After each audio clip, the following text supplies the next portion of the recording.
rejoindront. Donc, merci d'être venu pour ce webinaire où on va aborder 3 thématiques. La première, le premier sujet, c'est la réorientation. Et il sera présenté par le docteur Patrice Serre. Puis, on parlera ensuite de la dotation qualité pour les services d'urgence et c'est Monsieur Clément Claustre qui le présentera. Et on finira par représenter une partie de cerveau et ses nouveautés sur la qualité. Et ça sera Hervé Pernet du GCS Sarah qui présentera cette partie. Donc du coup, je laisse la main à Patrice pour faire cette première présentation. Donc juste pendant les présentations, vous coupez bien vos micros. Si vous avez des questions, vous n'hésitez pas à lever la main. On peut interrompre la session pour répondre à vos questions ou on les fait en fin de session comme vous préférez, peu importe. Mais vous levez bien la main et on vous donne la parole. Pour ceux qui veulent pas parler et ils peuvent écrire leurs questions sur le chat, je les lirai et on y répondra.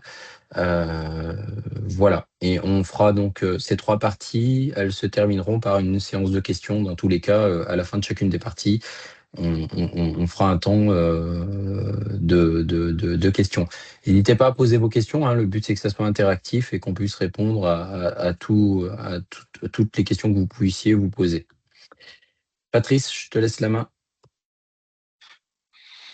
Merci beaucoup, Abdes. Normalement, vous avez tous à l'écran le diaporama qui s'affiche. Vous confirme, Abdes? Oui, Oui, c'est bon. Donc, bonjour à tous. Donc, c'est moi qui vais ouvrir du coup ce webinaire en parlant du coup principalement de la réorientation. Hop, j'ai un petit souci. Voilà, on a décidé de bosser sur les recommandations sur la réorientation afin de mieux tracer l'activité au sein de vos résumés de passage aux urgences, entre autres, pour que nous, d'ailleurs, en termes d'observatoire, quand on analyse les données de vos établissements, on puisse vous rendre une restitution plus proche de votre réalité de terrain en termes d'activité, de patients vus, pas vus, et pas forcément essayer de vous accompagner à pas biaiser vos chiffres. Alors la réorientation, pourquoi on en parle? Parce qu'effectivement, c'est un peu sur le devant de la scène depuis peu de temps, même si c'est des choses qui sont assez anciennes, hein. C'est les premières introductions dans le code de la santé publique, date de 2006. Et il y a surtout une grosse modification des conditions de réorientation dans le décret de fin 2023, suite aux grosses difficultés, mission Flash Brown qu'on a pu avoir, etc. Où effectivement, maintenant, l'établissement peut organiser l'orientation d'un patient en dehors de la structure d'urgence, selon des protocoles préalablement définis. Et ce sont ces protocoles d'orientation qui vont coordonner la prise en charge d'un patient quand celui-ci ne nécessite pas le recours à un service d'urgence. En pratique, comment ça fonctionne? Donc la réorientation, c'est donc une procédure par laquelle un patient qui va se présenter dans un service d'urgence va être dirigé soit par l'IOA, l'infirmier organisateur de l'accueil, ou par un médecin d'accueil et d'orientation, vers une offre de santé qui sera la plus adaptée à son besoin. On est toujours dans l'histoire de la gradation des soins, d'orienter les patients vers le recours médical qu'ils nécessitent afin de ne pas saturer tous les centres. Donc la réorientation, normalement, ne peut être effectuée que par un médecin qui peut orienter un patient à l'accueil des urgences, mais la mise en place des dernières recommandations permettent qu'effectivement un infirmier organisateur de l'accueil peut également effectuer une réorientation si et seulement si un protocole de réorientation est en place. Et c'est là un peu l'important, c'est là-dessus qu'on va insister. Donc il faut effectivement que si un établissement met en place un protocole de réorientation à son accueil par un infirmier ou une infirmière, doit donc travailler un protocole de réorientation qui est donc normalement rédigé par le médecin responsable des urgences, ou en tout cas co-signé et rédigé par un médecin en charge de l'accueil par exemple, et qui doit être validé par l'établissement de santé. Donc c'est une procédure qui est validée par la direction. Donc c'est important qu'effectivement l'ensemble de la chaîne hospitalière soit informé, au courant et valide la structure. Il doit en d'autres préciser les critères d'exclusion et décision de réorientation, quels sont les patients pour lesquels ça ne doit jamais s'appliquer dans certains critères, et les critères médicaux de réorientation, les modalités de son évaluation. Donc effectivement, on met d'un côté les patients chez lesquels ça ne s'applique pas, les autres les patients sur lesquels ça peut s'appliquer, et quand on les applique, décrire les différents éléments qui permettent une réorientation, et derrière pouvoir tracer l'activité afin de l'évaluer au sein de l'établissement. Les quelques éléments sur lesquels on voulait vous alerter quand même, c'est de faire attention qu'un protocole de réorientation, c'est un protocole de service, donc ce n'est pas un protocole de coopération. Donc à ce titre-là, il ne rentre pas dans les enveloppes de financement et les droits auxquels les infirmiers peuvent éventuellement faire jouer dans le cadre de protocole de coopération, ça ne s'applique pas pour le protocole de réorientation. Donc, en concret, comment ça s'organise et comment on trace un patient qui arrive aux urgences? Donc, le patient, il se présente à l'entrée de l'établissement. Ça va commencer par une prise en charge administrative du patient, et c'est là que c'est important, surtout pour le traçage de l'activité et aussi d'un point de vue médico-légal. Le patient qui se présente aux urgences doit être inscrit aux urgences. Donc, effectivement, selon les organisations, ses conjoints, l'infirmier d'accueil, l'agent d'accueil, d'abord l'agent d'accueil ou l'un ou l'autre. En tout cas, il faut qu'il y ait une prise en charge administrative, qu'on crée un dossier au sein du logiciel des urgences, que le patient soit tracé, identifié, qui est coordonnées administratives saisies avec le respect de l'identito-vigilance. Une fois que le patient est effectivement créé dans l'établissement, il passe comme tous les patients au niveau de l'accueil. Donc, en général, par un infirmier organisateur de l'accueil, dans quelques cas, par un médecin d'accueil et d'orientation. Au niveau de cet accueil va être requis le motif de recours, les raisons de sa venue, ses éventuels antécédents en lien avec la pathologie pour voir si les éléments de gravité, des éléments péjoratifs derrière, le recueil des paramètres vitaux et donc l'application au regard d'une échelle d'un niveau de tri du patient. Ensuite, une fois tous ces éléments recueillis, s'il rentre dans la case de la réorientation, effectivement, à ce moment-là, il peut y avoir une décision de réorientation, donc des tris 4 ou 5 en général, c'est rarement les tris 1, 2, 3, mais on va en discuter dans des filières spécifiques, et des pathologies qui peuvent attendre, être orientées, gérées par d'autres structures, etc. Donc dans ce cadre-là, le médecin ou l'infirmier informe le patient du protocole de réorientation, trace et essaie d'obtenir son accord, c'est quand même idéal. Et il y a surtout une traçabilité dans le dossier médical, c'est-à-dire qu'effectivement, que ce soit rempli par l'infirmier ou par le médecin, il y a une traçabilité du motif de recours, des différents éléments, et ensuite de l'explication que le patient est réorienté. Et effectivement, réorienté vers où? Ça, c'est la dernière étape, effectivement. C'est l'offre de soins plus adaptée. Donc, effectivement, ça peut être la médecine de ville, son médecin traitant, les CPTS du territoire, selon les horaires, la maison médicale de garde, des centres de consultation non programmés s'il en existe à proximité. En cas de difficulté ou d'organisation différente, ça peut être une orientation effectivement sur le SAS, qui aura pour charge d'orienter le patient vers la structure de soins adaptée à son état de santé. Et c'est là que ça peut faire une petite différence sur les tris, des tris un peu plus importants, c'est quand il y a besoin d'une consultation spécialisée, consultation d'ophtalmologie, d'ORL, dentaire, avec des filières identifiées à proximité. On peut retrouver ça dans les grandes villes où effectivement il y a des portes d'entrée qui sont passées des services d'urgence, mais des choses qui des fois s'appellent urgence dentaire, urgence ophtalmo, etc., qui peuvent recevoir des pathologies comme ça, auquel cas les patients pourraient être orientés à ce niveau-là, ou d'autres structures avec des structures de soins qui ne sont pas présentes sur l'établissement, avec des plateaux techniques spécialisés, etc., sachant qu'il faut surtout sur les patients qui puissent être réorientés d'emblée, et pas des patients admis aux urgences, stabilisés et ensuite transférés. On est vraiment sur une réorientation dès l'accueil. Donc en général, des patients qui n'ont pas de défaillance vitale et qui peuvent repartir par leurs propres moyens. On peut retrouver dans ce cadre-là des choses genre SOS main où les patients ont des plaies importantes, pas de défaillance vitale et peuvent être orientés directement en lien avec les collègues sur les structures type SOS main. Et donc ensuite, le patient quitte l'établissement et idéalement va suivre les consignes qui se donnaient et consulter auprès d'un professionnel adapté à son état de santé. Et ensuite, l'importance, nous, qu'on voudrait effectivement aussi tracer, c'est la réorientation, les informations à saisir dans le dossier médical dans le RPU. Donc, effectivement, il y a 2 approches au codage de la réorientation au sein des RPU. C'est normalement donc le patient quand il va quitter l'établissement, la sortie du dossier va se mettre en sortie à domicile et c'est là qu'il va falloir mettre dans l'orientation que le patient est réorienté. Les orientations, c'est soit un retour à domicile simple et on ne rentre aucune information, soit c'est une orientation différente et à ce moment-là, vous avez la possibilité de la réorientation, du parti sans attente, du sortie contre avis médical ou de la fugue. Là, effectivement, il faut bien cerner les choses, mais là, c'est le patient réorienté, donc c'est un patient qui a été admis auquel on a expliqué et organisé une prise en charge à minima sur une structure adaptée. Et en termes de diagnostics principaux, et on y reviendra après avec la présentation de Clément Claustre sur les critères qualité, c'est pas mal de mettre un diagnostic principal. Et dans ce cadre-là, c'est difficile de mettre un diagnostic, d'autant que le patient n'a pas été vu aux urgences. Donc, ce qu'on a convenu, c'est qu'il pourrait être intéressant d'utiliser les différents codes diagnostiques en Z53 et entre autres le Z538, acte non réalisé pour d'autres raisons, ou 539, acte non effectué, raison non précisée. Donc, c'est un patient qui n'est pas vu et du coup pas d'acte. Voilà. Certains, effectivement, des fois codent des diagnostics supposés, le patient est venu pour une entorse, des choses comme ça. Ça peut être utilisé, mais ça qu'avoir les deux permet de bien tracer les patients et de s'assurer de ce qu'il en est. En termes d'informations sur le RPU, effectivement, pour ces patients, la gravité, c'est CCMU1, le patient n'a pas été vu, donc de facto, pas de recours à d'examen complémentaire ou autre, donc on est sur une CCMU1. Du coup, quel était les lieux? Parce qu'on a travaillé un petit peu là-dessus, on a fait un peu le point sur ce qui se passe actuellement au sein de notre région. Donc, on a travaillé sur 2 sources différentes pour l'analyse des données sur la réorientation. On a regardé les données des RPU du premier semestre 2025, donc les premiers 1 300 000 passages réalisés sur la région. Et on a regardé les données du dernier questionnaire effectif auquel beaucoup d'entre vous ont répondu en 2024, sur lequel on vous challenge un petit peu sur les effectifs en place, mais aussi sur l'organisation de votre service d'urgence. 78 centres d'urgence, services d'urgence sur notre région, 74 réponses. Et sur ces 74 répondants, on en a 70 qui avaient répondu à la question, effectivement, est-ce que vous avez une réorientation à l'accueil des urgences après un triage ? Et donc, sur ces données-là de l'enquête effective, effectivement, sur les 70 qui avaient répondu à cette question, on avait sur quasiment les 2 tiers des établissements qui ont répondu réaliser des réorientations à l'accueil. Vous avez sur le graphique la répartition en fonction des différents types de centres qu'on a identifiés dans notre région par volume d'activité, et on voit qu'effectivement, pour la plupart, c'est un petit peu moins de 2 tiers, et sur les très gros volumes de passage, assez logiquement, beaucoup plus de réorientation, pour 2 raisons. Une grosse activité au sein de services d'urgence, et souvent des villes importantes sur lesquelles, potentiellement, il y a un tissage de solutions alternatives peut-être plus fréquentes et plus disponibles. Et quand on regarde les données, effectivement, sur ces 47 centres qu'on dit faire de la réorientation, quand on regarde les données des RPU, on voit qu'effectivement, les 3 quarts vont quand même coder de la réorientation. Mais on a comme un quart des établissements qui disent faire de la réorientation, mais qui n'en codent pas dans leur RPU. Donc, on est probablement sur une histoire de difficulté, méconnaissance d'usage sur le remplissage des données. Et même certains qui n'ont ni réorientation et aucun diagnostic en Z53.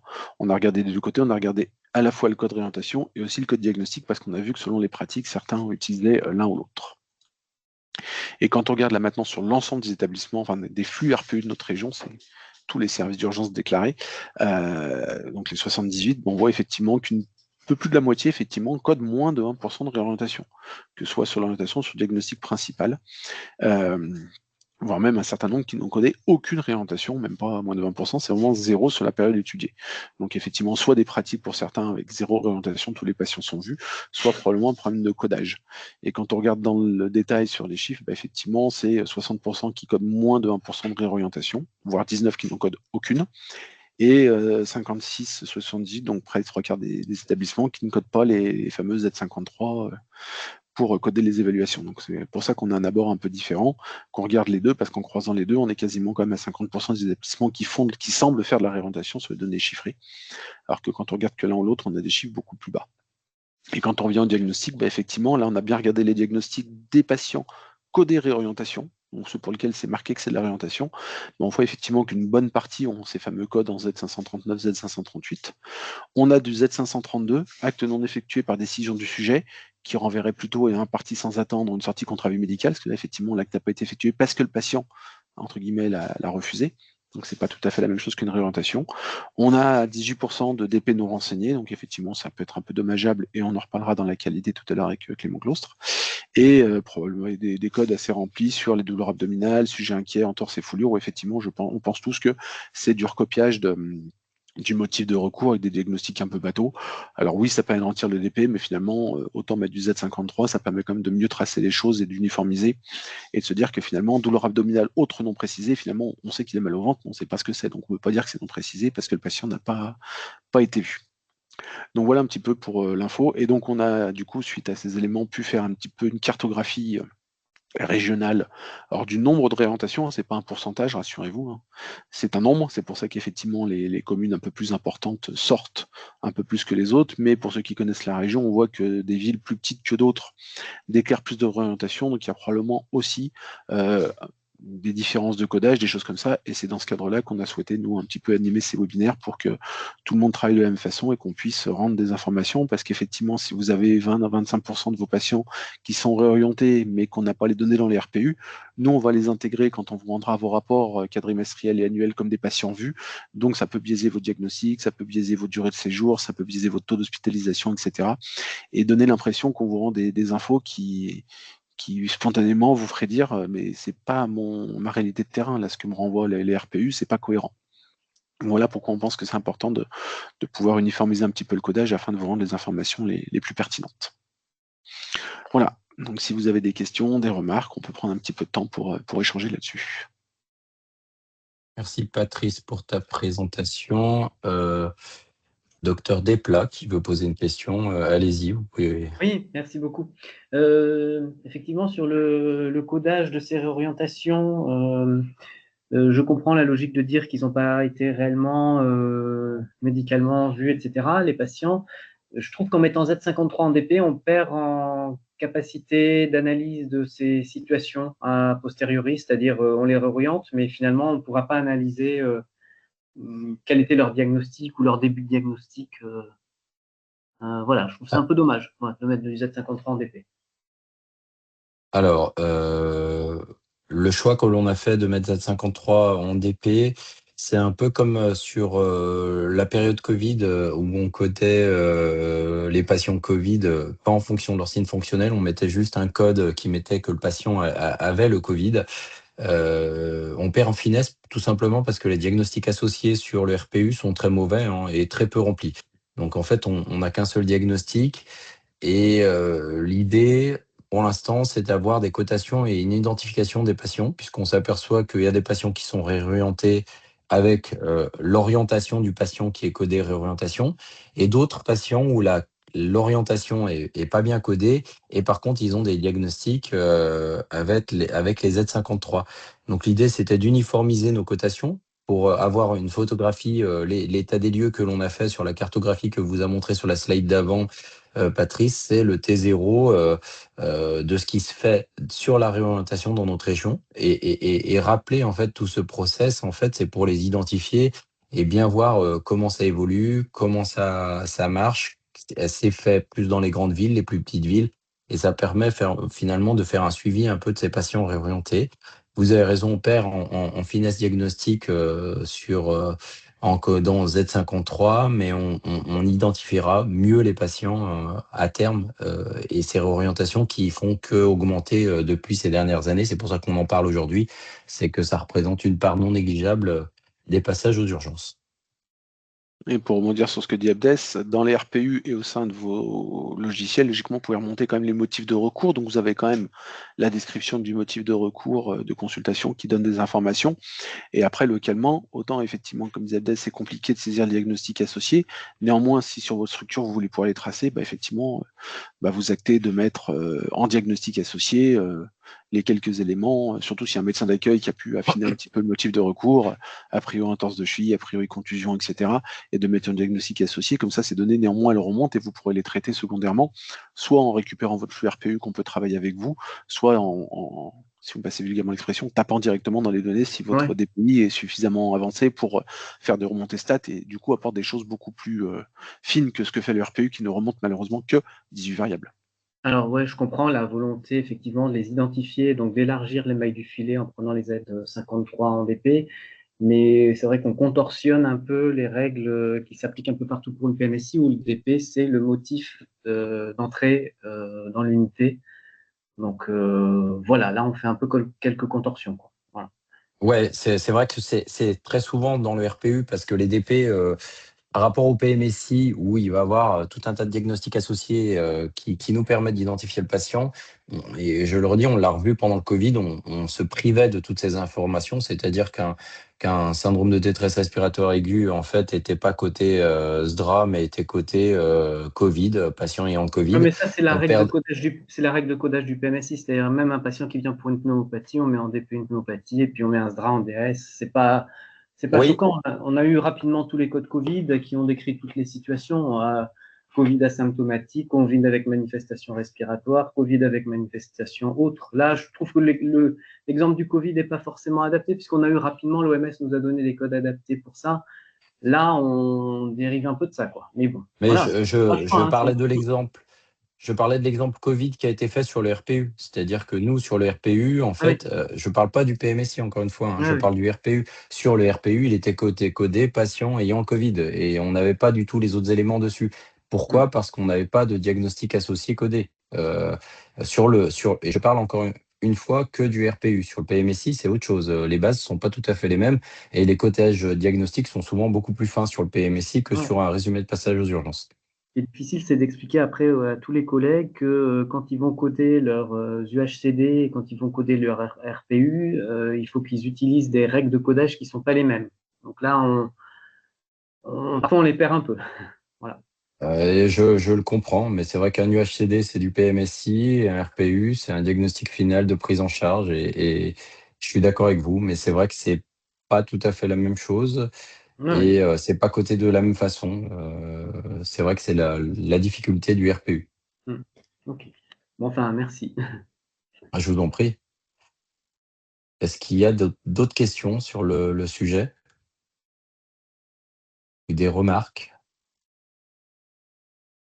S'il n'y a pas de questions, moi, j'insisterai juste sur l'importance de bien faire un dossier administratif à ses patients, car on a découvert aussi parfois des établissements où les patients étaient réorientés à son accueil, finalement, sans faire un enregistrement. Et c'est important d'avoir une traçabilité de ces patients-là, c'est-à-dire qu'il y a eu une acte et une décision qui a été prise et qu'il est important de les tracer et de les tracer au travers du dossier informatique, ce qui permet d'avoir un résumé de passage d'urgence et nous, au niveau régional, les identifier et de voir ce qui se passe sur notre région. S'il n'y a pas d'autres questions, on enchaîne. Clément, je te laisse passer à la partie Merci. cotation à la qualité. Du coup, pour ma part, oui, je vais vous présenter le financement de la dotation qualité en lien avec les données RPU. Donc, comme vous le savez probablement, le financement des structures de médecine d'urgence est réparti en 3 compartiments: la facturation, la dotation populationnelle et la dotation complémentaire à la qualité, ou DCQ. Donc, c'est de ces 2%-là dont on va parler aujourd'hui. Donc cette enveloppe, elle est répartie entre la structure d'urgence et le SMUR, et en 2023, elle représentait presque 80 millions d'euros, et en 2024, elle représente 84 millions, donc 66,6 millions attribués à la structure d'urgence et 17,4 attribués à la SMUR. Pour la suite de cette présentation, ce que je vais vous présenter, c'est les règles de calcul de la DCQ 2023.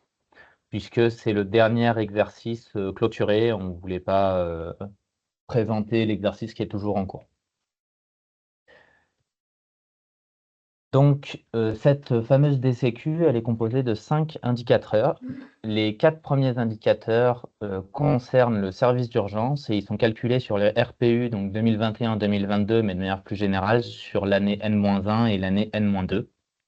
Et ce sera l'exploitabilité du diagnostic principal, la continuité calendaire du recueil des RPU, la durée de passage des personnes âgées hospitalisées, et enfin la part de l'UHCD dans les passages aux urgences des personnes âgées suivies d'hospitalisation. Et le 5e indicateur, il va cette fois-ci concerner donc la SMUR, et il est calculé à partir de la SAE, donc toujours pareil de N-1 et N-2, et ce sera le nombre hebdomadaire posté d'ambulanciers SMUR. Du coup, là, on va décrire indicateur par indicateur le mode de calcul, le seuil à atteindre que je vous indiquerai à chaque fois. Plus tard dans la présentation, on explicitera en quoi ce seuil est à atteindre et quel est l'impact sur le financement. Là, pour le moment, on va se concentrer sur le mode de calcul et dans notre région, les valeurs qu'on observe. Donc le premier indicateur, il est calculé donc sur tous les RPU, et on va faire un rapport entre le nombre de RPU ayant un diagnostic principal valide et le nombre total de RPU. Donc un RPU valide, enfin diagnostic principal valide, on se base pour ça sur le référentiel de la TIH SIM10, quelle que soit la typologie et l'année de validité du diagnostic principal. Le seuil à atteindre est de 95% d'exploitabilité du diagnostic principal. Et donc, si on regarde sur notre région, en 2021, il y avait 39 établissements qui avaient atteint ce seuil, et en 2022, 44. Et si on se projette un petit peu plus loin, en 2024, on est à 51 établissements ayant atteint le seuil de haute qualité. Le deuxième indicateur, c'est la continuité calendaire. Donc là, on va se baser sur tous les RPU, mais on va tout de même exclure ce que la TIH appelle les RPU automatiques. Donc, c'est les RPU qui vont partager la même heure et minute d'entrée ou de sortie avec 5% des autres RPU. Donc, les sorties automatiques à 23h59, par exemple, ça va finir par représenter plus de 5%, et ceux-ci seront exclus. Donc cet indicateur, il va compter le nombre de journées complètes sans RPU et le nombre de nuits sans RPU, sachant qu'une nuit va compter pour 0,5 discontinuité. Et à ceci, on va retirer le nombre de nuits 100 RPU qu'on observerait théoriquement de manière aléatoire. Donc ça, je ne suis pas rentré dans le détail du nombre théorique de nuits à zéro passage. C'est calculé à partir d'une loi de Poisson et d'une loi binomiale, et c'est plutôt en la faveur du centre. On est assez conservateur sur le nombre de nuits qu'on pourrait théoriquement attendre avec zéro passage. Ensuite, on va aussi enlever le nombre de discontinuités qui sont expliquées par une cyberattaque et le nombre de discontinuités qui sont expliquées par une fermeture autorisée par l'ARS. Et là, le seuil à atteindre est de 0 jours de discontinuité.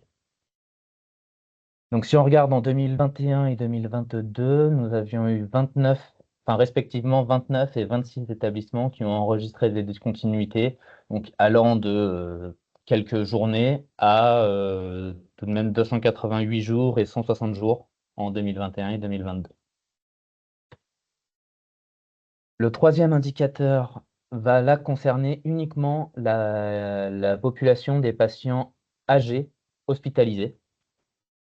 Et il y a un deuxième critère, on va exclure tous les centres pour lesquels la qualité de la donnée n'est pas suffisante. Donc pour déterminer si la qualité est suffisante, on a mis un seuil à 80%, et donc il faut qu'il y ait au moins 80% des RPU qui soient renseignés et valides pour l'âge, la date heure d'entrée et de sortie, le diagnostic principal, le mode de sortie et l'orientation. Et cet indicateur, il va regarder un rapport entre les durées de passage théoriques et la durée de passage observée, donc des patients de 75 ans et plus hospitalisés. La durée de passage théorique, elle va être calculée en se basant comme référence sur les durées de passage observées au niveau national en 2019, 21 et 22. Et donc, pour chaque patient, étant donné son diagnostic principal et son orientation, on aura une durée de passage théorique et on agrège ça au niveau de l'établissement. Et donc le seuil à atteindre est de supérieur ou égal à 1,59. Ça veut dire que le seuil à viser est de faire 1,59 fois mieux que la référence nationale, sachant que ce seuil change chaque année, puisqu'en fait il correspond juste au 3e quartile de la distribution de tous les centres en France. Donc si on regarde pour les établissements en Auvergne-Rhône-Alpes, la part des établissements pour lesquels l'indicateur est calculable, on était à 28 établissements en 2021 et 34 en 76. 34 en 2022. Ah, et si on pousse un petit peu jusqu'en 2024, on est monté à 41 sur 75 établissements. Donc il y a quand même une vraie progression sur la région, sur la qualité de ces variables-là. Et enfin, donc le dernier indicateur concernant la structure d'urgence sera à nouveau sur les plus de 75 ans hospitalisés ou décédés. On va à nouveau calculer cet indicateur uniquement sur les établissements qui ont une qualité de données suffisante. Par contre, cette fois-ci, les variables qui sont considérées, c'est juste l'âge, le diagnostic principal, le mode de sortie et l'orientation. Mais on va également exclure les établissements qui sous-déclarent l'UHCD. Donc ça, pareil, le seuil de sous-déclaration de l'UHCD, je ne peux pas le prédire dans le futur, mais en tout cas, en 2021, il avait été fixé à 12,6 et en 2022 à 8,4% d'UHCD parmi les patients de 75 ans hospitalisés. Donc cet indicateur, il va être calculé comme le nombre de RPU orientés en UHCD sur le nombre de RPU inclus dans cet indicateur. Et le seuil à atteindre est de moins de 32% d'orientation. Donc ça questionne encore, si on regarde la part des établissements pour lesquels c'est calculable, il y en avait 24 en 2021 et 29 en 2022. Et du coup, ceux qui sont rouges, ça veut dire que le taux d'exploitabilité des variables est au-dessus de 80%, mais par contre, ils sont déclarés UHCD, donc ils ne sont quand même pas calculables, bien que les variables soient exploitables. Et donc, sur ces établissements pour lesquels c'est calculable, si on regarde combien de fois le seuil est atteint, c'était pour 8 établissements en 2021 et 11 en 2022. Et enfin, pour le tout dernier indicateur, donc, qui cette fois-ci va concerner la SMUR, donc ça va concerner tous les établissements disposant d'une SMUR, on va regarder directement dans la SAE la variable HAMB, qui est donc le nombre hebdomadaire moyen d'heures postées ambulanciers. Le seuil à atteindre est de 168 heures hebdomadaires, donc c'est H24J7, sachant que si une SMUR n'est pas ouverte H24J7, c'est au prorata de son ouverture. Et donc, sur les 45 SMUR en Auvergne-Rhône-Alpes, le seuil était atteint pour les 2 années pour 33 d'entre elles. Voilà, avant de passer à la logique de financement, de comment est calculée la part attribuée aux différents centres, je vous propose, si vous avez des questions sur les indicateurs, de les poser maintenant. Et on verra juste après, à partir de ces indicateurs, comment est répartie l'enveloppe.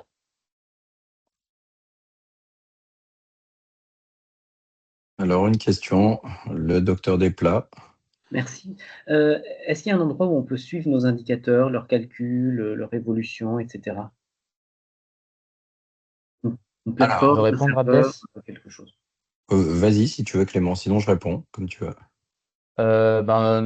Bon, après, tu pourras compléter, mais pour le moment, non. Nous, on envisage de rajouter ces informations-là dans les prochains rapports annuels, sachant que les règles de calcul de la TIH restent quand même partiellement une boîte noire. Il y a, en fait, ils travaillent sur des données consolidées par la TIH. Et les règles de consolidation ne sont pas toujours très très claires, donc il pourra y avoir des différences à la marge entre ce qu'on a dans d'éventuels rapports et les vraies valeurs de la TIH, donc qui feront foi. Et la deuxième chose, c'est que pour certains des indicateurs, nous, on ne peut pas les calculer en région, puisque durée de passage théorique, on ne pourra pas la calculer, on n'a pas les données nationales.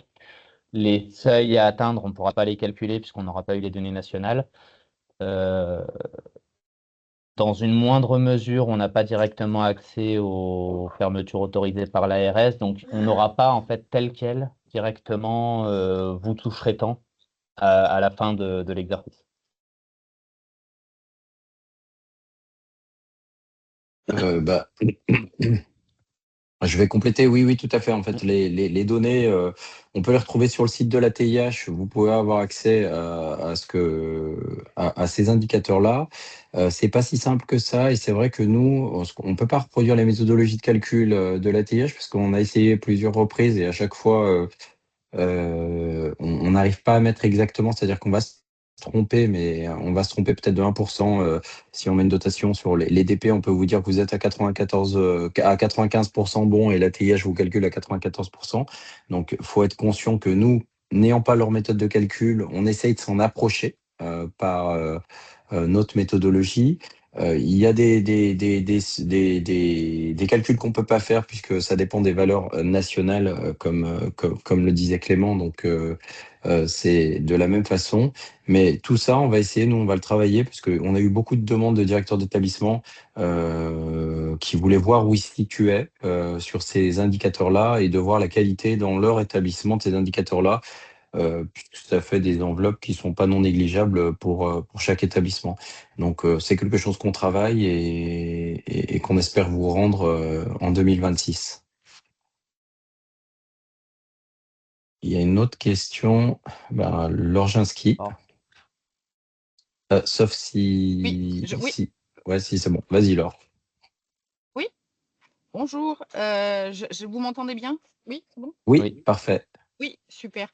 Moi, je comprends pas très bien l'histoire de la sous-déclaration. Enfin, parce que dans les critères qualité, il y a le taux de transfert en UHCD des personnes âgées, l'orientation en UHCD. C'est quoi cette histoire de sous-déclaration? Parce qu'en fait, je prends l'exemple de mon établissement qui a un tout petit établissement. J'ai deux lits du HCD, on va dire de brancards du HCD, sur lequel on garde principalement de la psychiatrie. Les personnes âgées sont jamais en UHCD.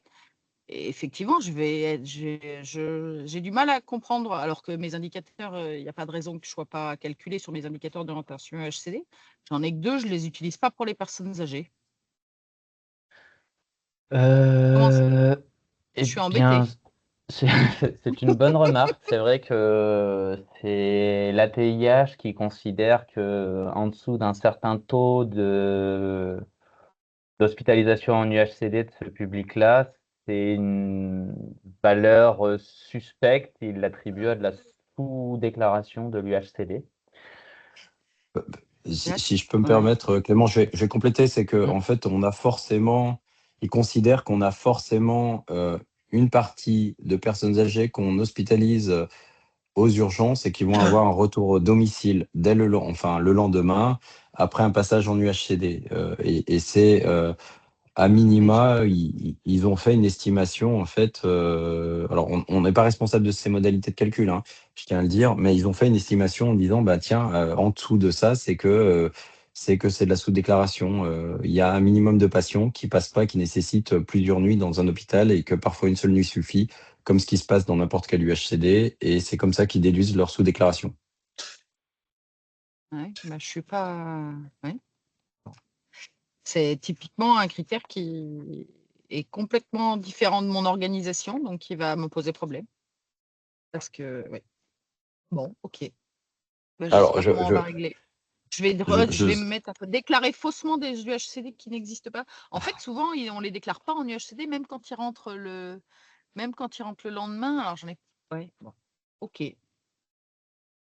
en Non, il fait, va c'est pas falloir que je déclaré. requalifie des hospitalisations courtes, parce qu'effectivement, on en a des hospitalisations courtes en service, qui sont des services de médecine, mais effectivement avec des durées de déclaration courtes. Il faudrait que je les redéclare en UHCD, mais en termes de finances, c'est pas Pas intéressant pour nous. forcément. Bah oui, c'est pas forcément en fait. Là, ça va être une toute petite enveloppe. C'est un des indicateurs qui représente 2% de la dotation populationnelle. C'est de la dotation urgence. Donc non, non, bien sûr que c'est pas intéressant. En fait, ça dépend établissement par établissement. Euh, D'accord. En fait, la démarche de la TIH, c'était de se dire, ben, il faut un minimum de personnes âgées qui rentrent le lendemain dans un UHCD. Et c'est comme ça qu'ils ont fait leur calcul. Ils font leur moyenne sur toute la France et ils calculent sur les 750 portes d'urgence pour faire leurs indicateurs. Donc, du coup, c'est comme ça qu'ils déduisent Ouais. de comment ça doit fonctionner en général sur une majorité de C'est- services d'urgence. Ouais, Ouais. c'est un peu technique, mais donc la façon dont ils le calculent, c'est quelque chose qui détecte les valeurs extrêmes, et c'est une formule où ils prennent le troisième quartile plus 1,5 fois l'interquartile. Mais Ouais. donc c'est une valeur C'est assez. statistique, mais qui du Ouais. coup ne réfléchit pas du tout aux pratiques éventuelles qui pourraient expliquer. Ils partent du Ouais. principe qu'il y a une uniformité des pratiques. Ouais, et puis même dans le fond, j'ai un peu du mal à comprendre en termes de critères qualité, pourquoi d'avoir peu de patients orientés en UHCD pour les personnes âgées, finalement, c'est un critère de non-qualité. Parce que Mais parce finalement, si que effectivement ils sont mutés dans une vraie UHCD, où ils sont, enfin, j'ai du mal à comprendre en fait le critère Parce qualité que en lui-même. en fait, là, ils considèrent que la donnée est fausse, quoi. En fait, si tu as moins de 32%, en fait, c'est ça. C'est qu'ils considèrent que c'est peut-être Moins sur une valeur de extrême. 8%. Ouais, Hmm. moins de 8%, Moins de pardon. 10%. Euh, Oui, et mais ils considèrent que ta valeur est fausse.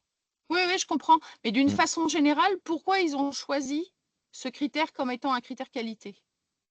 C'est ça que j'ai aussi du mal à comprendre pourquoi ils ont choisi de dire que d'orienter les personnes âgées en UHCD, c'était un critère de non-qualité.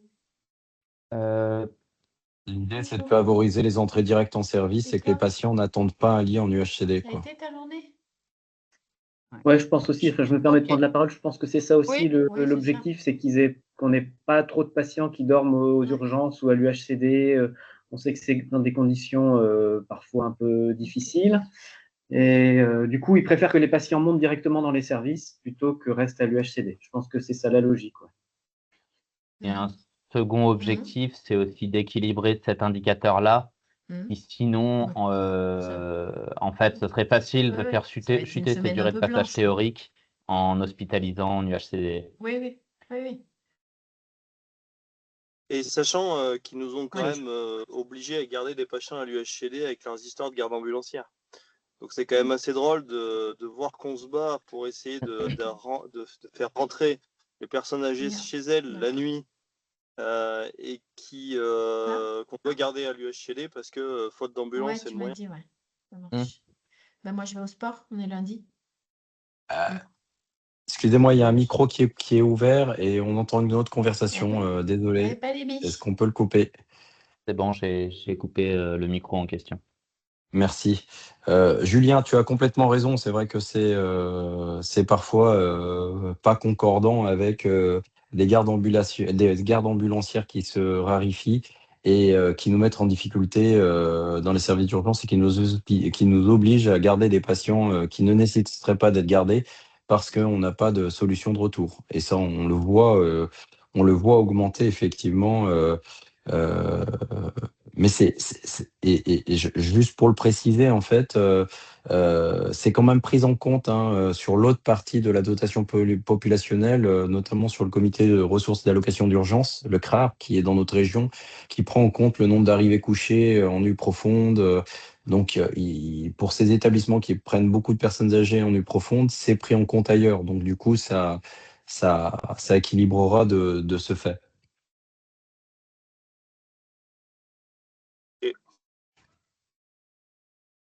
Mais c'est vrai que c'est une hérésie, mais en fait, en même temps, c'est peut-être deux bureaux différents, hein. C'est-à-dire que celui qui a travaillé là-dessus en disant on va faire du qualitatif sur la personne âgée aux urgences et l'autre qui fait sur des économies de transport ambulancier, ben, c'est deux bureaux différents et forcément, on ne se rend pas compte de l'impact que ça a sur nos structures d'urgence.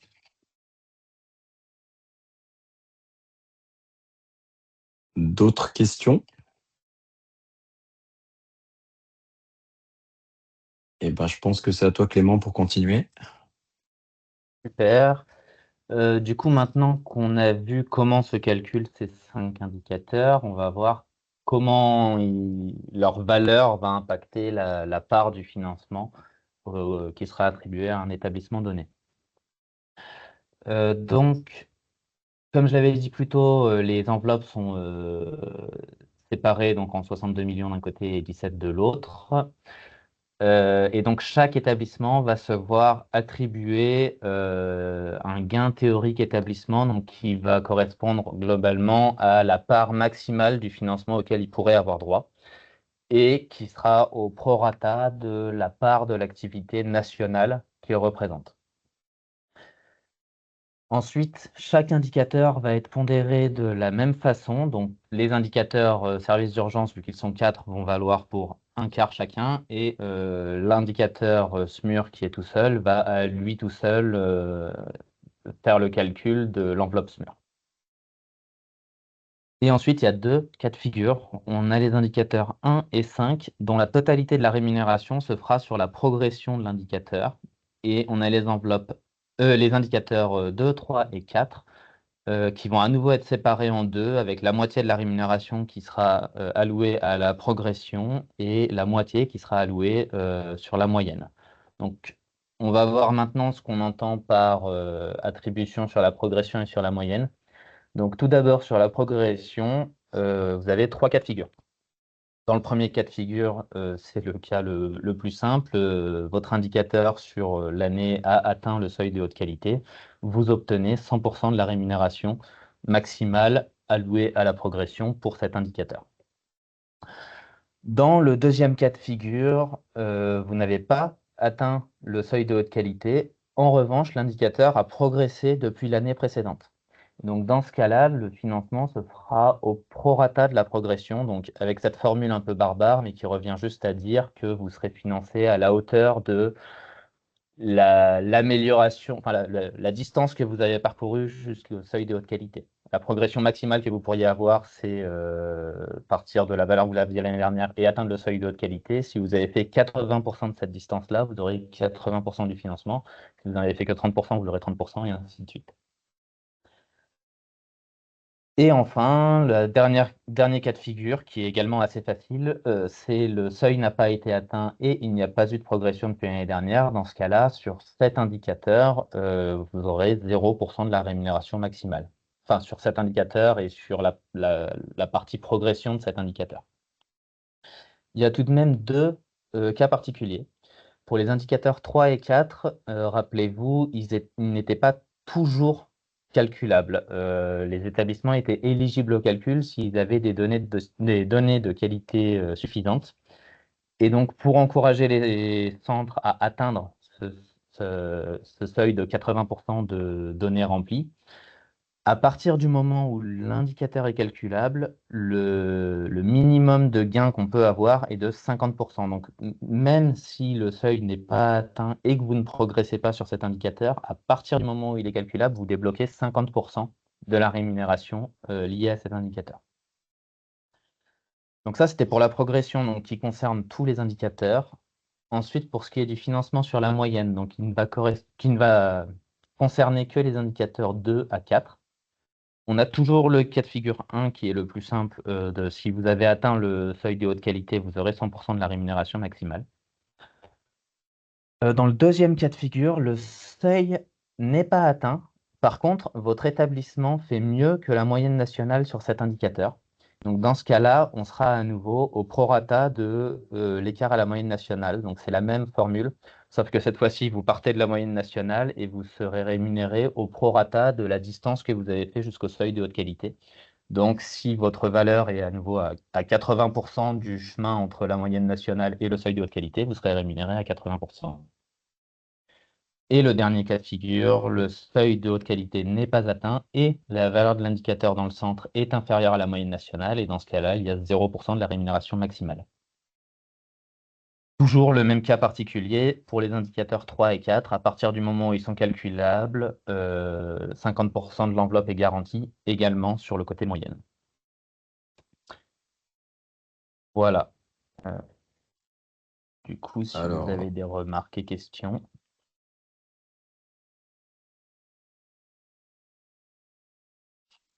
Est-ce qu'il y a des questions? En fait, cette partie-là, c'était pour vous faire remarquer que le calcul prenait en compte aussi des modèles de progression sur des établissements en fait, qui pourraient avoir plus de données.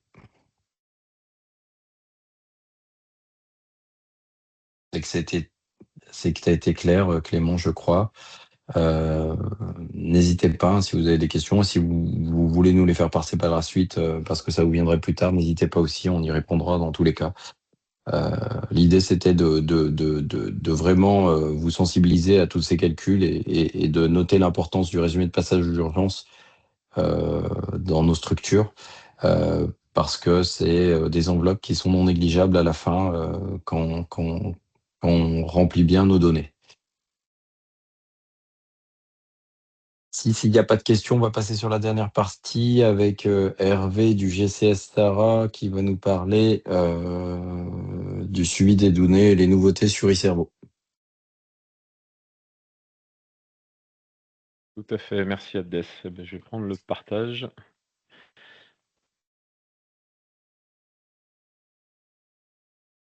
Hop, vous me dites quand c'est bon. C'est bon. Et bon, on voit ton écran. Parfait. Très bien. Eh ben, bonjour à tous. Donc moi, je vais prendre le relais de la présentation. Donc, je vais vous présenter un peu les outils qu'on a mis en place donc sur le portail eCerveau qui vous permettront donc de suivre vos données. Et puis, on présentera aussi quelques nouveautés. Alors, ce sera peut-être une redite pour certains qui ont déjà assisté à certaines présentations du portail eCerveau ou peut-être une découverte pour d'autres. Donc, je m'en excuse pour ceux qui ont déjà assisté à ce type de présentation auparavant. Donc le portail eCerveau, qu'est-ce que c'est? Donc c'est un portail qui concentre et qui agrège donc les données RPU, les données issues donc des RPU que vous transmettez donc quotidiennement au concentrateur régional, donc qui est la plateforme Cerveau. Et donc le portail eCerveau, c'est une plateforme qui vous permet de consulter un certain nombre d'indicateurs et de rapports issus de vos RPU. Donc dans le portail, on peut retrouver 3 familles d'outils. Donc le premier outil qui est le HET, donc HET pour hôpital en tension. Cet outil vous permet de suivre et noter l'évolution de la tension au sein des services d'urgence de la région. Ensuite, la deuxième famille d'outils, c'est les écrans de suivi d'activité. Donc là, c'est des modules qui, via des courbes, via des camemberts, etc., permettent de suivre un peu l'activité des services d'urgence. Et ensuite, la dernière famille d'outils qu'on peut retrouver sur le portail, c'est l'outil qu'on a appelé analyse qualité de données, donc qualité RPU. Donc ça rejoint un peu la question qu'on a eue tout à l'heure qui qui était de savoir si on pouvait avoir un peu un aperçu sur la qualité des données, l'évolution, etc. Donc c'est cet outil-là qui vous permettra justement, je ferai un petit focus tout à l'heure lors de la démonstration, qui vous permet de suivre donc la qualité de vos données. Voilà. Donc tout d'abord, le premier des outils qu'on a sur le portail eCerveau, c'est l'outil donc Hôpital en tension, HET. Donc c'est un module cartographique qui vous permet de voir donc au niveau régional ou départemental ou sinon par zone géographique la tension des établissements. Donc cette tension, enfin la tension issue des RPU, hein, c'est une tension latente. Donc on se base sur les données RPU que vous transmettez donc tous les jours et notamment sur les données RPU de la veille. Et en fonction d'un certain nombre d'indicateurs d'indicateurs de tension, on peut afficher une tension au niveau du service d'urgence. On peut avoir donc des radars. Ces radars donc, sont issus des RPU en grande partie. 5, alors, je vais mettre mon petit pointeur. Hop, 5 indicateurs du radar sont issus des RPU et le 6e, qui est tout en haut, c'est issu en fait de la disponibilité des lits qui est saisie dans le ROR par vos établissements et qui redescend après dans le module hôpital en tension. Donc les indicateurs ont des niveaux qui vont de vert à rouge en fonction de la criticité, on va dire, de la tension sur ces indicateurs-là. Et en fonction de tous ces indicateurs, s'il y en a 1 ou 2 ou 3 ou 6 dans le rouge, l'indicateur central sera plus ou moins foncé en fonction des indicateurs qui sont autour du radar central. Et ensuite, donc, on peut faire un zoom sur ce radar-là.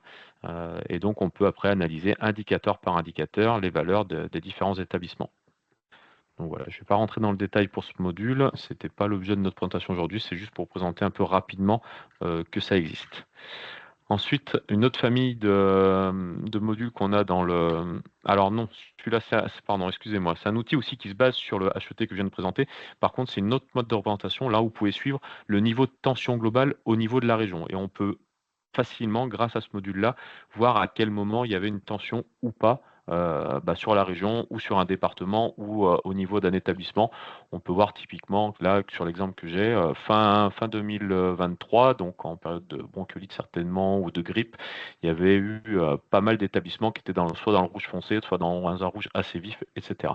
Donc on peut voir, ça c'est un module qui se base donc sur le module HET, sur le niveau de tension globale, l'indicateur qu'on avait au centre du radar précédemment. Et donc, comme je vous disais, on peut descendre à un niveau, donc soit département, soit après établissement. Voilà. Donc là, ça, c'est une autre famille de modules. Donc, c'est ce qu'on a appelé les écrans de suivi d'activité des urgences. Donc, c'est des modules qui, via des courbes, retracent l'activité des services d'urgence. Toujours dans le même principe, hein, on a un niveau régional au départ, puis après, on peut descendre au plus fin. Donc, ces modules, ils sont répartis en 7 sous-indicateurs, on va dire. Le premier indicateur, c'est le nombre de passages. C'est la valeur brute du nombre de RPU que vous transmettez. Puis après, on fait des focus sur le nombre de passages des enfants de moins de 1 an, les personnes de plus de 75 ans, le nombre d'hospites, le taux d'hospites, et puis la même chose pour les enfants de moins de 1 an. Et donc ça, idem que tout à l'heure, vous pouvez très bien afficher au niveau département, établissement, etc. Puis vous pouvez modifier la vue temporelle, vous pouvez mettre entre deux dates, etc., etc. Un autre module, ça c'est le diagramme de charge. Donc ça vous permet de mesurer la charge de d'un service d'urgence sur une période. Donc par défaut, la période qui est analysée lorsque vous rentrez dans le module, c'est les 30 derniers jours. Vous pouvez effectivement la modifier a posteriori, hein. Mais donc ça, ce module permet de voir comment sont répartis en fait par tranche horaire vos patients et à quel moment ils sortent dans la journée et si ces patients ils ont du mal à sortir. Typiquement dans l'exemple qu'on a à l'écran, on peut voir que la courbe noire qu'on retrouve dès le début de journée, en fait c'est les patients qui ont eu du mal à sortir la veille et qui se retrouvent le lendemain au service d'urgence et puis qui mettent du temps à sortir.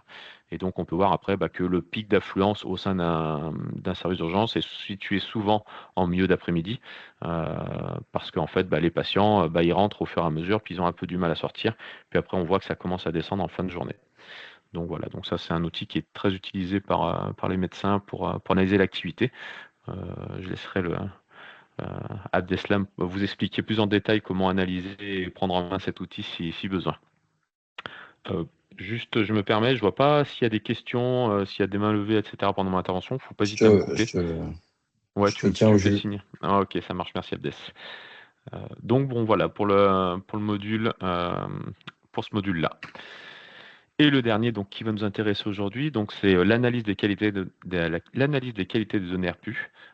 Donc ça permet de visualiser donc en fonction de différentes échelles, donc soit géographique, donc région, département ou établissement et ou temporel. Donc faire une analyse des données RPU de certaines années ou certains mois ou une période donnée. Donc on peut faire des analyses croisées dans ce sens-là via ce module. Donc c'est un module donc graphique qui se base donc sur les données RPU que vous transmettez. Vous ne retrouverez pas les données brutes dans ce module-là, hein, des données que vous avez transmises, mais c'est des données agrégées. Et puis après, il y a une analyse en fait, qualitative, exhaustive et de fiabilité des données que vous avez transmises.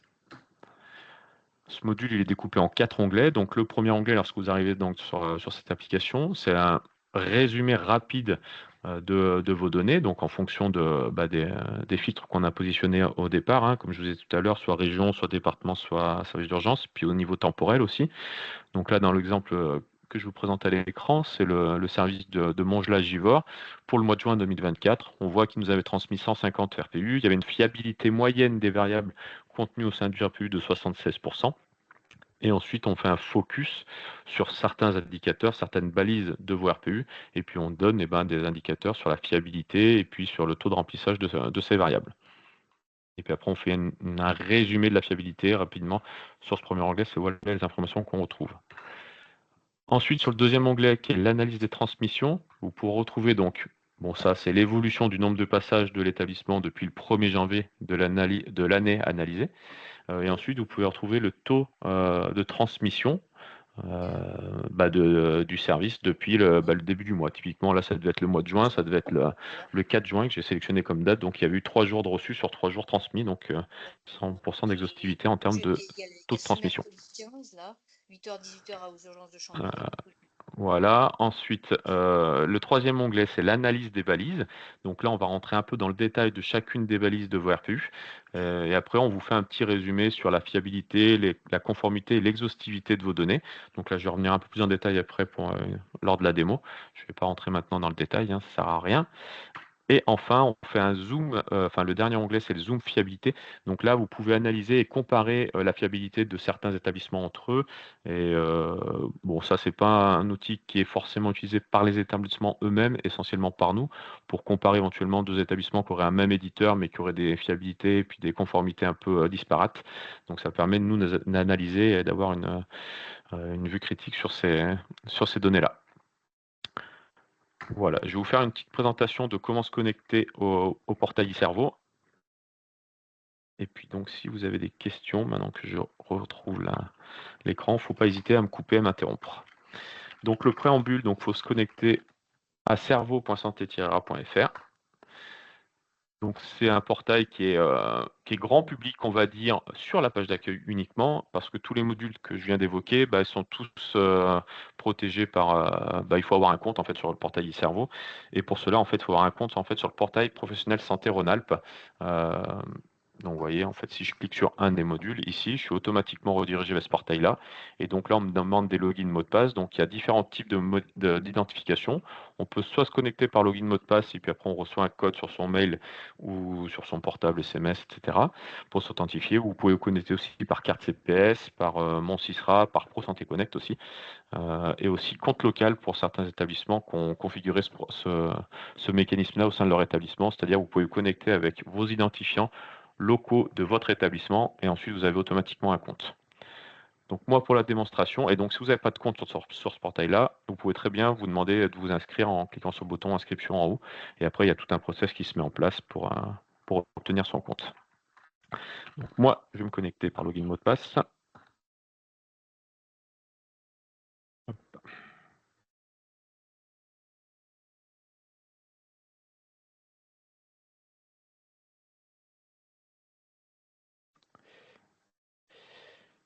Donc j'attends le code, ok. Et donc là, automatiquement, une fois que je suis authentifié de manière correcte, je suis automatiquement redirigé vers le portail e-Cerveau. Et donc à partir de ce moment-là, je vais cliquer sur le module, sur ce module-là, donc automatiquement je suis redirigé vers la bonne page. On voit que j'ai accès au menu maintenant et aux différents modules que je viens d'évoquer précédemment. Donc ça, c'est le module qui donc permet de suivre l'activité, hein. Je ne vais pas rentrer dans le détail, ce n'est pas l'objet de notre présentation aujourd'hui. C'est assez simple de prise en main. Après, si vous avez des questions, il ne faut pas hésiter à nous écrire, on répondra sans aucun problème. Vous avez l'adresse de mail de contact support.serveur@santé-a.fr en bas si jamais vous avez des questions à nous poser. Donc, il ne faut pas hésiter. Automatiquement, donc, vous avez les droits d'accéder à tous les modules que je viens d'évoquer. Vous les retrouvez ici. Donc, qualité à la RPU, donc c'est le module sur lequel je vais revenir plus en détail juste après. Le diagramme de charge dont j'ai évoqué tout à l'heure. Donc, l'écran qui est actuellement à l'écran, évolution des indicateurs d'urgence. Et aussi le module HET, donc dans tension hospitalière, indicateur HET, et aussi l'évolution du niveau de tension globale qui se base donc sur le module HET. Voilà rapidement.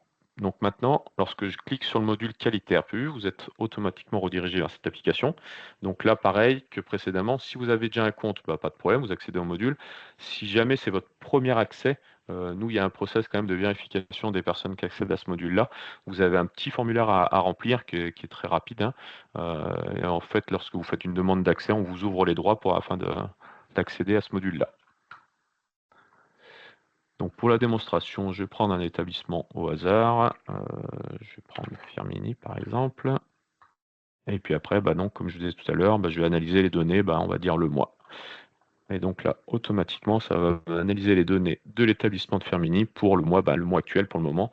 Mais toutes ces données-là, elles sont modifiables dès que vous êtes rentré dans le module. Donc, il y a un petit moment de chargement. Donc, je rappelle juste que là, avec ce module-là, vous avez donc des données agrégées. Vous ne retrouverez jamais en fait les données brutes que vous avez transmises. Ce n'est pas un module qui vous permet de faire ça. Pour une meilleure prise en main, vous avez deux petits fichiers PDF accessibles en haut de l'écran. Les règles de qualité qui sont appliquées pour chacun des indicateurs qui sont affichés dans ce module-là. Alors, c'est en rien les règles de calcul qui sont appliquées par la TIH. C'est assez rapprochant, voire très rapprochant. Mais il ne faut pas prendre pour argent comptant les chiffres qui sont affichés ici parce que, comme a pu expliquer tout à l'heure Clément, les règles sont un peu compliquées. On tend à se rapprocher des valeurs qui ressortent, enfin qui transmettent eux, qui calculent, mais on n'a pas forcément exactement les mêmes données. Donc ça vous permet, vous, déjà de sentir un peu si vous êtes loin ou proche des valeurs attendues.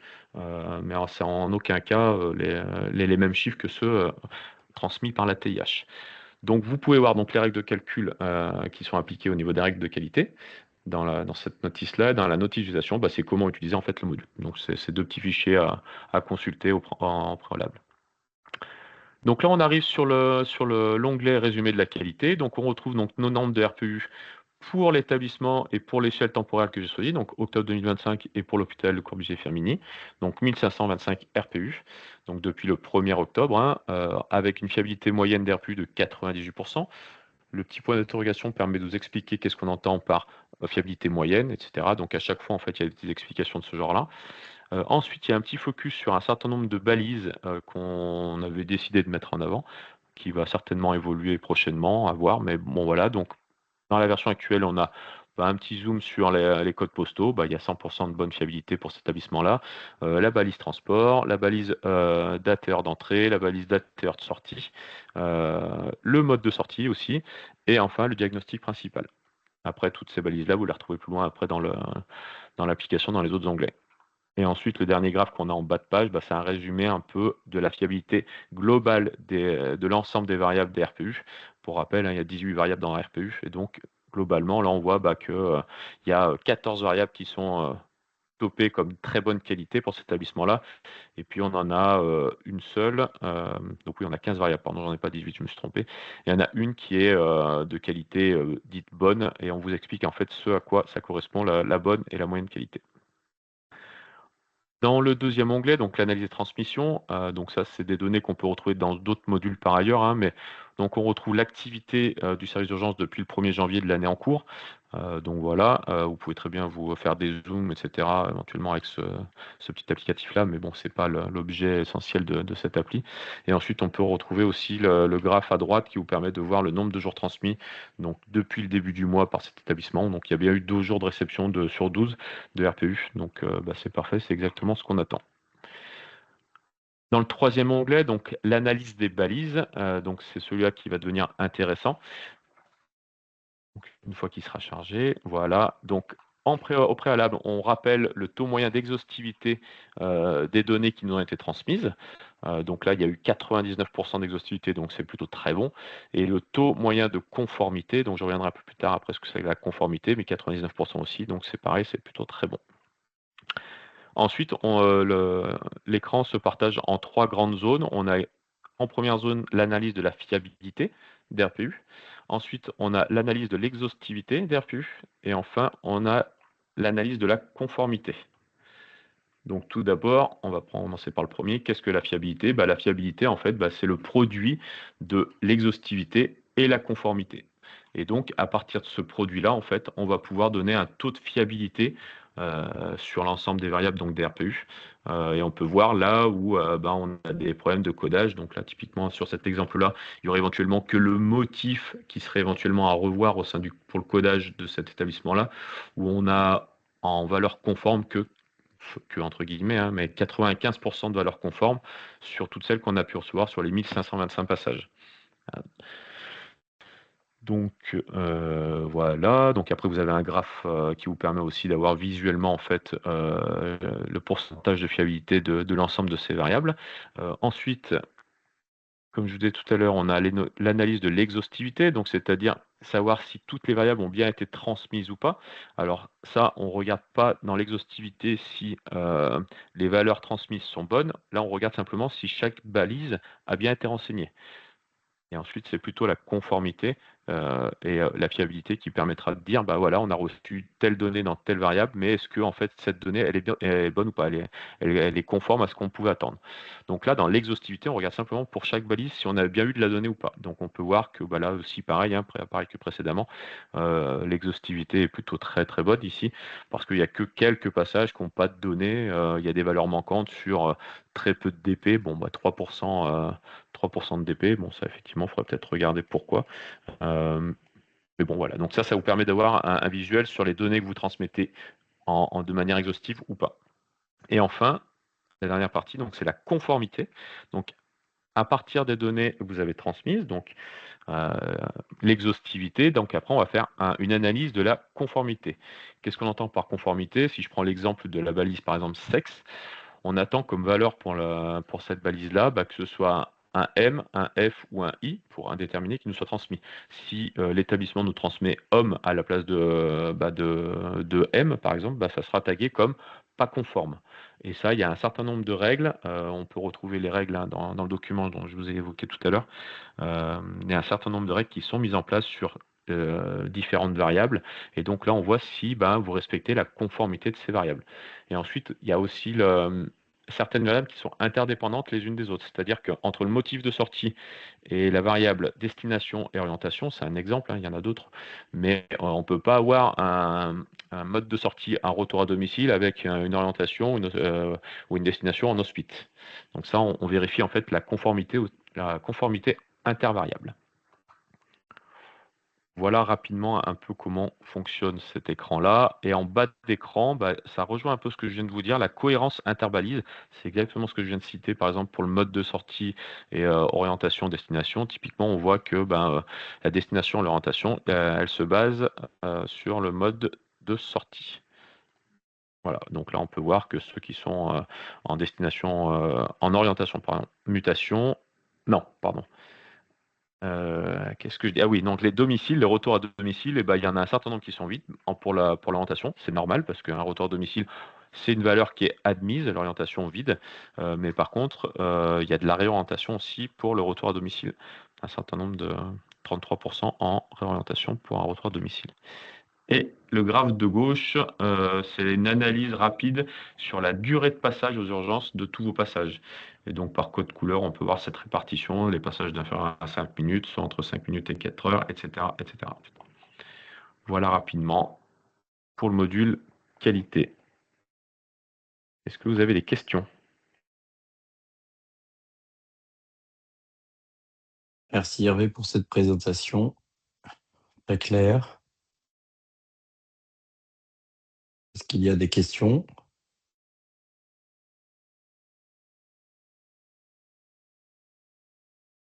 pas de questions. Bon, bah, très bien. S'il n'y a pas de questions, on a abordé toutes les thématiques dont on voulait discuter avec vous. Donc n'oubliez pas, donc sur la dernière slide, Hervé, si tu peux la mettre. Ouais. Merci. Vous avez toujours le contact Urjara. On vous a remis l'adresse de Cerveau si vous avez besoin. Vous pourrez retrouver bien entendu la présentation à la fin des 3 webinaires en replay, et vous aurez accès au diaporama, bien entendu. J'ai vu qu'il y avait ça sur le chat. On se tient à votre disposition. Si vous avez d'autres questions, d'autres interrogations, n'hésitez pas à nous solliciter sur l'adresse mail d'Urjara. Merci à tous et bonne journée.